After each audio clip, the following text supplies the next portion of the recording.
On June 11, 1962, three men vanished from what was considered America's most escape-proof prison. For over 60 years, the official story remained unchanged. Frank Morris and brothers John and Clarence Anglin drowned in the frigid waters of San Francisco Bay. Their escape was deemed impossible, their fate sealed by nature itself. But recent scientific discoveries are forcing us to reconsider everything we thought we knew about that night. Advanced technology has revealed hidden secrets within Alcatraz's walls, while forensic analysis has uncovered evidence that was either overlooked or deliberately ignored. The question is no longer whether they tried to escape, but whether the most daring prison break in American history actually succeeded. Frank Morris wasn't your typical inmate. With an IQ reportedly in the 100s and 30s, he possessed both the intelligence and experience to attempt what others considered impossible. By age 35, Morris had already escaped from the Louisiana State Penitentiary, earning his transfer to Alcatraz as one of the nation's most persistent escape artists. Unlike impulsive breakouts that relied on luck, Morris approached Alcatraz like an engineering problem. He spent months studying guard routines, identifying structural weaknesses, and mapping the prison's layout. Within weeks of his arrival, he had recruited the Anglin brothers, fellow inmates who shared both his desperation and his methodical approach. Morris's genius lay in his systematic preparation. He organized the operation like a military campaign, with each participant assigned specific roles and responsibilities. Every decision was calculated for maximum effectiveness, while maintaining absolute secrecy under constant surveillance. What Morris and the Anglin brothers constructed inside Alcatraz was nothing short of remarkable. Using basic tools including spoons, makeshift chisels, and a modified vacuum cleaner motor, they began the painstaking work of tunneling through their cell walls. The concrete, weakened by decades of salt air exposure, gradually yielded to their persistent efforts. Each night, they carefully carved holes behind ventilation grills, then meticulously concealed their progress with cardboard and paint that blended seamlessly with existing surfaces. Behind these walls lay a narrow utility corridor that provided hidden access to an abandoned upper storage area directly above the guards' quarters.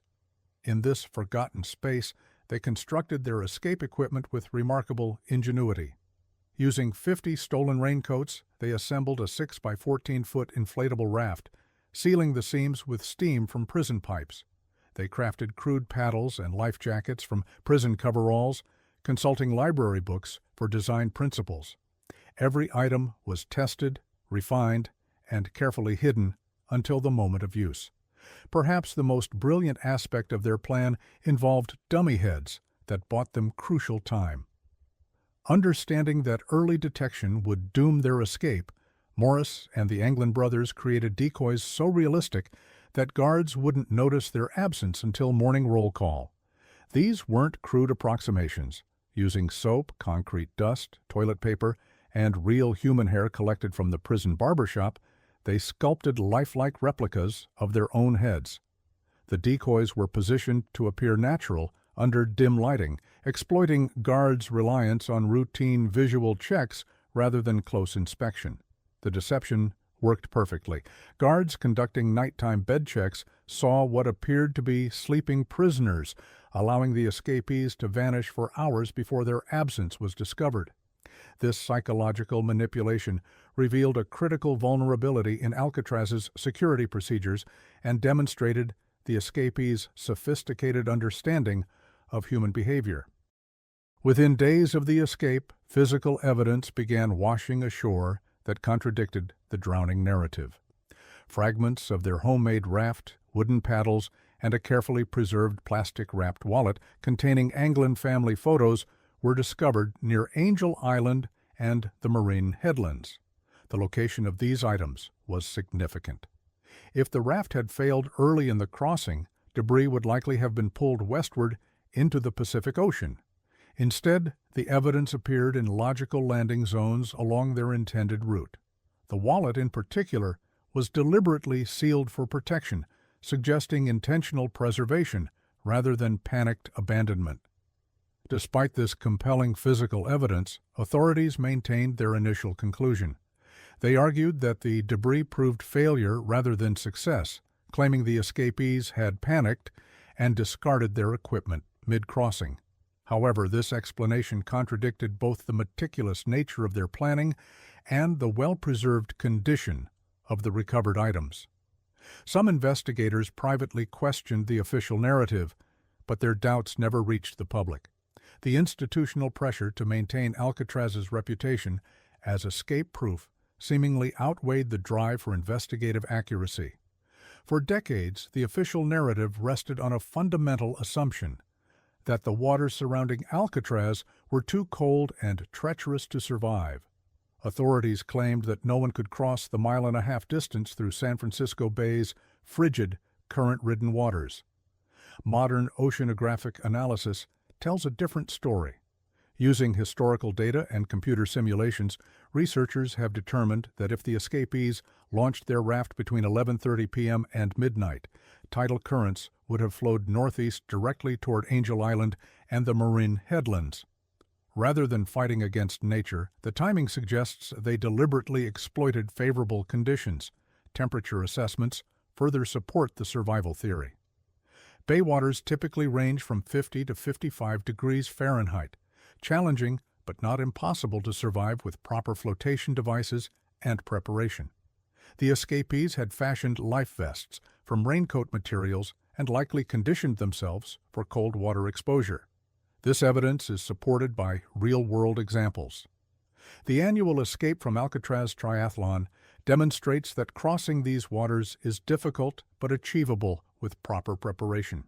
Multiple athletes complete this swim annually, proving that the supposedly impossible barrier was more myth than reality.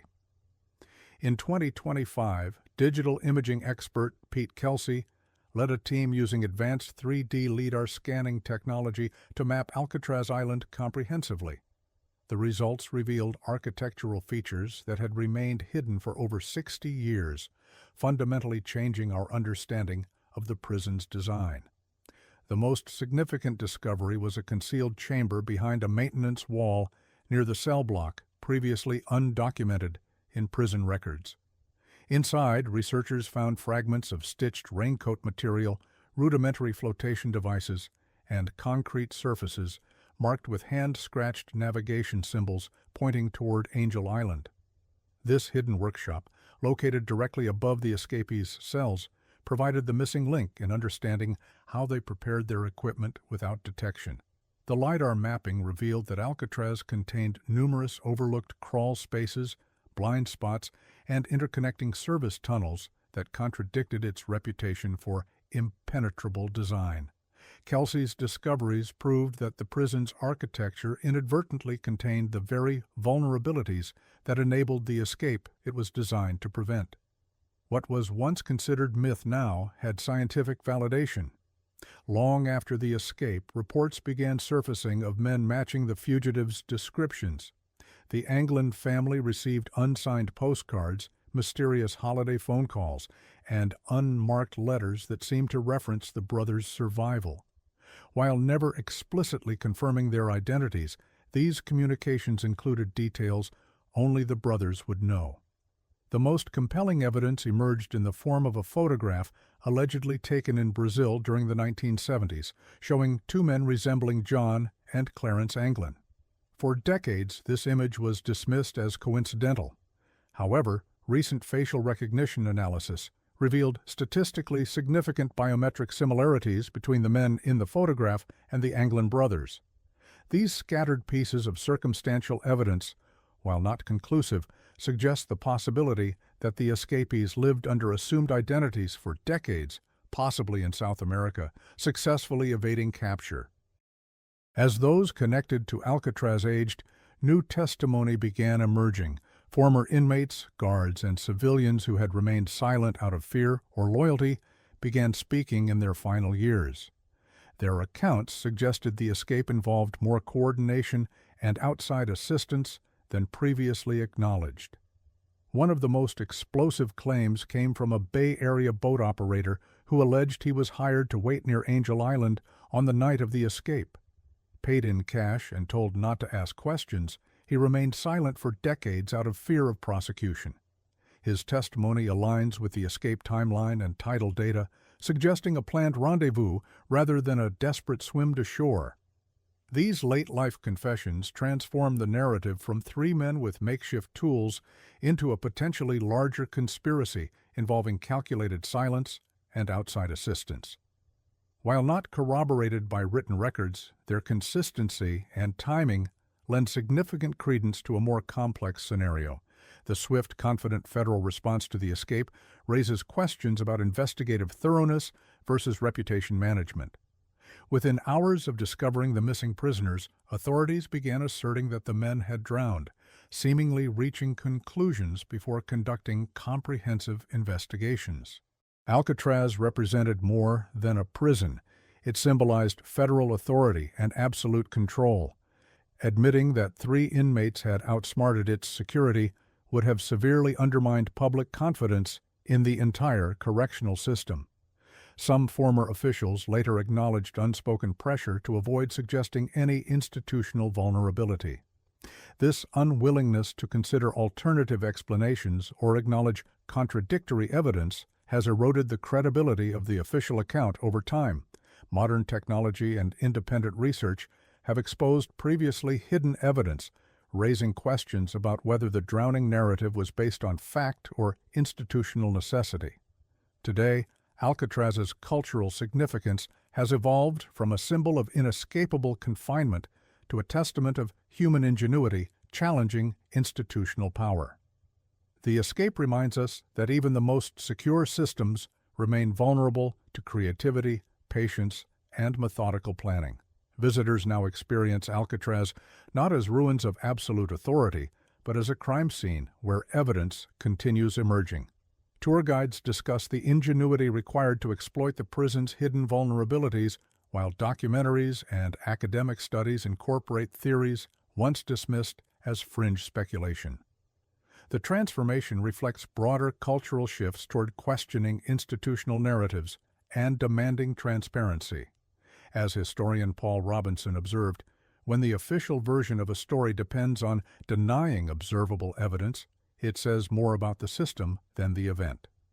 Combining technological discoveries, oceanographic analysis, and forensic evidence creates a compelling case that the 1962 escape may have succeeded.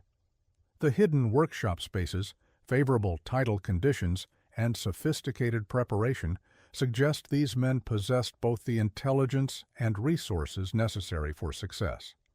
While absolute proof remains elusive, the weight of scientific evidence has shifted the burden of proof.